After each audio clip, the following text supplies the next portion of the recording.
Rehab fair প্রতি বছরই রাজধানীর বঙ্গবন্ধু আন্তর্জাতিক সম্মেলন কেন্দ্রে রিহাব মেলার উদ্বোধনী অনুষ্ঠানে রিহাব সভাপতি বলেন, গেল ৩ বছর ধরে আবাসন খাতে মন্দা যাচ্ছে।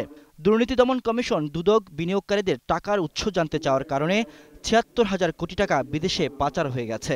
দুদকের আইনের কারণে সোর্স জিজ্ঞাসা করার দুদকের যে আইন আছে সেটার এই দ্বৈত নীতির কারণে আমরা এই টাকাটা আমাদের দেশে ধরে রাখতে পারছি না। রিহাব সভাপতির এমন বক্তব্যের প্রতিক্রিয়ায় গৃহায়ণ ও গণপূর্ত মন্ত্রী টাকা পাচার রোধ করে প্রশ্নহীনভাবে আবাসন খাতে বিনিয়োগের সুযোগ দেওয়ার প্রস্তাব করেন। 76,000 crore টাকা বিদেশে পাচার হয়ে গেছে। এটাকে ধরে রাখতে হবে এবং ধরে রাখতে হলে সরকারের কতগুলো নীতি আপনার পাল্টাতে হবে। আবাসন খাতকে চাঙ্গা করতে হলে বিনা